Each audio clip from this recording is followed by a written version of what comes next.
Chapter 820, Walking into a Trap. As Jenna used the Abyss Shackles spell from the Arrow of the Bloodthirsty, shadows and darkness came to life beside the coughing Nikilla. Under the yellowish light of the gas wall lamp, they coalesced into black chains that wrapped around the Moses Ascetic Order member, binding him firmly in place, even sealing his mouth. Nikilla, experienced in combat, immediately formed a slowly rotating mass of stardust in his right palm. The light in the room dimmed as if night had fallen outside.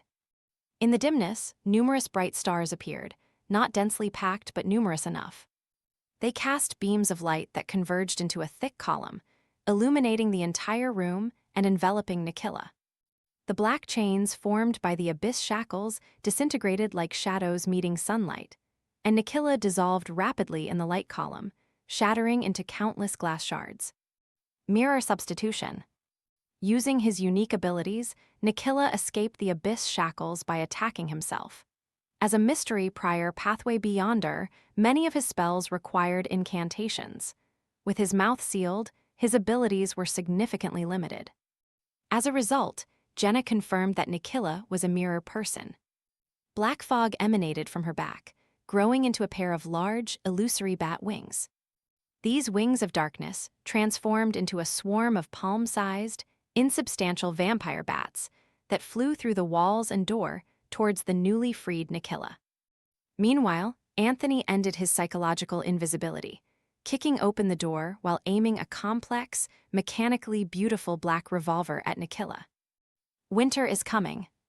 Anthony was preparing to use the certain death effect of this Beyonder weapon. He didn't intend to actually use it because Nikilla's mirror substitution ability could prematurely activate, causing the deadly bullet to hit the mirror instead. Anthony's current objective was to use a warlock's acute spirituality warnings and mystery-prying eyes to make Nikilla feel his life was in danger, forcing him to escape through the mirror world. According to Franca, Nikilla, likely a sequence 5 constellations master from the Mystery Prior Pathway and possibly a mirror person, would undoubtedly sense the danger of the winter is coming revolver and recognize its godhood-possessing attack. To genuinely trigger the target's spirituality warning, Anthony needed to complete a psychological suggestion on himself, a simple task for a hypnotist. Thus, Anthony was genuinely planning to shoot, fully intending to use the certain death effect. However, when his finger began to pull the trigger, it would activate the preset psychological warning, canceling the suggestion and allowing him to fire a normal bullet. Just as Franca predicted, the moment Nikilla saw the winter is coming revolver, a hint of deep purple appeared in his pitch-black eyes, reflecting the weapon's decaying aura. He instantly felt a creeping sense of death, his throat itching more intensely, and a weakness spreading through his body. This wasn't an effect of winter is coming, but a backlash from seeing the secret of the Beyonder weapon, combined perfectly with the pathogen Franca spread when she extended her hand through the mirror, worsening Nikilla's condition. Without considering further, Nikilla immediately let a mirror substitute himself. Bang!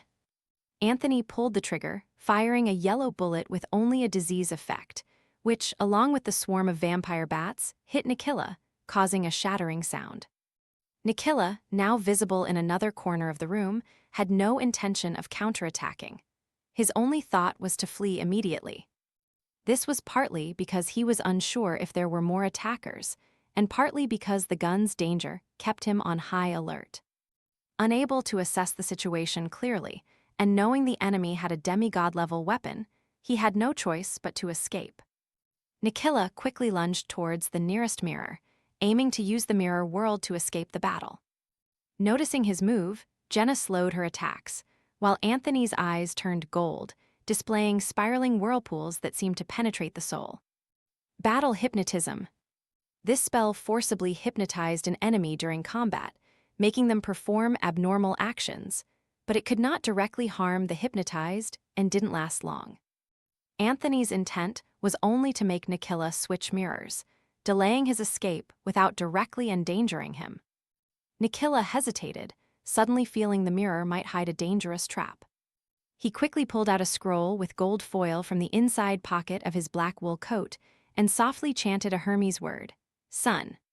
The scroll was instantly consumed by golden flames, erupting into blinding sunlight that turned all the vampire bats to smoke. This severely affected Jenna and Anthony's vision, their eyes filled with dazzling sunlight. Nikhila seized the moment, rolling towards the full-length mirror in the living room and diving in. From the start of battle hypnotism to his escape, it took only 2 or 3 seconds. The sunlight quickly faded, and Anthony nodded at Jenna. Jenna immediately grabbed her companion's shoulder, activating the 7-stone bracelet on her left wrist. One of the 2 remaining diamonds burst into clear light, enveloping them both. In the next second, Jenna and Anthony teleported to the quarry chamber with the fixed mirror world entrance, pressing their hands against the protruding rock. Nikhila, just entering the void and dark area behind the mirror, couldn't help but cough. The disease he had contracted couldn't be removed by mirror substitution. Cough, cough, cough. As he coughed violently, he felt invisible threads binding his body layer by layer. Spider webs from a demoness, Nikhila shuddered. Jenna had been deliberately using the arrow of the bloodthirsty to attack this mirror person to hide her identity as a demoness, preventing Nikhila from suspecting he was being targeted by demonesses. Otherwise, he would suspect a trap behind the mirror, abandoning the mirror world escape plan and rendering Anthony's battle hypnotism ineffective. As his pupils dilated, Nikhila reflexively formed a slowly rotating mass of stardust in his right palm.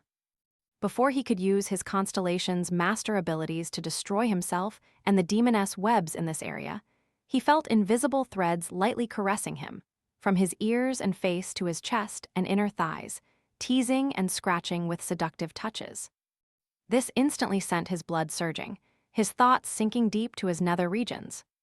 As he struggled to regain control and use his abilities, he saw a figure at the edge of the web-like tunnel. The figure wore a black robe with leather armor, the hood askew, revealing a pair of heroic and beautiful eyebrows, clear bright eyes like lake water, and moist red lips. This indescribable beauty and soul-stirring charm made Nikhila instinctively hold his breath, forgetting to resist, forgetting to break free. Demoness of Affliction's charm. The intense danger warning allowed Nikhila to barely break free from this bewitching beauty. Clenching his teeth, suppressing the desire from the teasing and seductive touches, he was about to activate the stardust whirlpool in his hand. Franca continued her charm, a slight smile on her lips, stunning Nikhila while changing the action of some webs. They started tickling him. Ha, ha, ha. Sensitive spots on his neck, armpits, and waist were attacked, making him laugh uncontrollably, tears streaming down his face. If not for the invisible threads binding him tightly, he would have retreated, twisted his body, or rolled on the ground. In this state, it was nearly impossible for Nikhila to use any of his abilities. Of course, his desire also faded because of this. Right now, I really do feel like a black widow spider, methodically dealing with prey caught in its web. At the Demoness of Affliction stage, if the prey is truly ensnared without help, they'll be constantly affected, unable to escape by their own means. It's a pity this doesn't work on hunters. They can ignite flames to burn the web. I wonder when I'll be able to directly transmit genuine pleasure through the webs. Franca maintained her vigilance, watching the frantically laughing Nikhila, muttering to herself. Her strategy was clear: restrain the enemy, continually interfere with his efforts, and delay him until his illness flared up or he was completely charmed. During this process, even if Nikhila used mirror substitution, he would be limited by the distance, with his body reappearing within the area covered by the demoness webs, repeating the initial experience. Previously, Franca had already turned this place into a demoness's nest. On one side, he was continuously tickled, while on the other, his desire was stoked by teasing touches.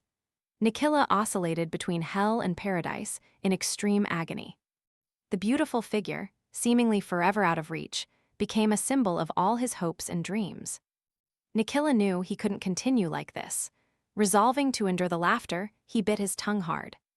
The pain pierced his mind, momentarily freeing him from all influences. He tightened his grip on the stardust whirlpool. In the void and darkness behind the mirror, one brilliant star after another lit up.